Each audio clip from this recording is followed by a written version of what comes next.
తరుముతున్న కుంభకోణాలు, వెంటాడుతున్న అవినీతి ఆరోపణలు, 5 రాష్ట్రాల్లో ఎన్నికల్లో ఎదురు దెబ్బలు, పార్టీ పాలిత రాష్ట్రాల్లో రాజకీయంగా, ఆర్థికంగా అనేక ఒడిదుడుకులు, ఇలా సవాలక్ష సమస్యలతో కొట్టుమిట్టాడుతున్న కాంగ్రెస్ ను గట్టెక్కించడంపై అధినేత్రి సోనియా దృష్టి పెట్టారు. ప్రతికూల పరిస్థితుల్లో మరో ఏడాదిలో పలు రాష్ట్రాల్లో ఎన్నికలకు వెళ్లాల్సిన వేళ వచ్చే సిడబ్ల్యూసీ సమావేశంలో ఆమె దిశానిర్దేశం చేయనున్నారు. రాష్ట్రపతి ఎన్నికలు, 2014 సార్వత్రిక ఎన్నికలకు ఒకంత సన్నాహకంగా జరిగే వివిధ రాష్ట్రాల అసెంబ్లీ ఎన్నికల దృష్ట్యా కాంగ్రెస్ ఇల్లు చక్కదిద్దుకునేందుకు సమాయత్తమవుతోంది.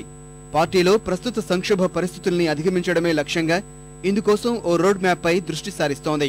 ఆ దిశగా భవిష్యత్ కార్యాచరణను జూన్ 4న జరగనున్న కాంగ్రెస్ వర్కింగ్ కమిటీ సమావేశాల్లో అధినేత్రి సోనియా గాంధీ ఖరారు చేయనున్నట్టు తెలుస్తోంది. సిడబ్ల్యూసీ సమావేశానికి ప్రత్యేక అజెండా ఏమీ లేనప్పటికీ ప్రస్తుత రాజకీయ, ఆర్థిక పరిస్థితులపైనే ప్రధానంగా చర్చించే అవకాశముందని పార్టీ వర్గాలు తెలిపాయి. ఇటీవలి ఉత్తరప్రదేశ్, పంజాబ్, గోవా ఎన్నికల్లో ఘోర పరాభవాన్ని మూటగట్టుకున్న తర్వాత తొలిసారి జరుగుతున్న ఈ సమావేశం ప్రాధాన్యత సంతరించుకుంది. దీనికి వర్కింగ్ కమిటీ సభ్యులు, శాశ్వత ఆహ్వానితులతో పాటు అన్ని రాష్ట్రాల పీసీసీ అధ్యక్షులు, సీఎల్పీ నాయకులు హాజరవుతారని కాంగ్రెస్ వర్గాలు వెల్లడించాయి. ప్రధానంగా ఇటీవలి 5 రాష్ట్రాల ఎన్నికల తర్వాత ఆయా రాష్ట్రాల్లో పార్టీ పరిస్థితుల అధ్యయనానికి ఏర్పాటైన ఆంటోనీ కమిటీ ఇచ్చిన నివేదిక ప్రాతిపదికన పార్టీని సంస్థాగతంగా బలోపేతం చేయడానికి తీసుకోవాల్సిన చర్యలపై సమాలోచనలు జరిపే అవకాశముంది.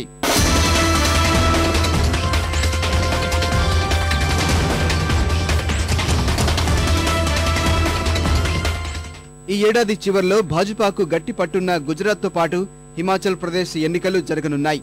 కొద్ది రోజుల క్రితం జరిగిన స్థానిక సంస్థల ఎన్నికల్లో భారీ ఓటమిని చవిచూడడం కాంగ్రెస్ ను కలవరపరుస్తోంది. ఇక వచ్చే ఏడాది కర్ణాటక, మధ్యప్రదేశ్, రాజస్థాన్ రాష్ట్రాల్లో అసెంబ్లీ ఎన్నికలకు వెళ్లాల్సి ఉన్నందున వాటికి అనుసరించాల్సిన వ్యూహాలపైన చర్చించే అవకాశాలున్నాయి. పలు రాష్ట్రాల్లో పార్టీ ఎదుర్కొంటున్న సవాళ్లపైన సోనియా దిశానిర్దేశం చేయనున్నారు.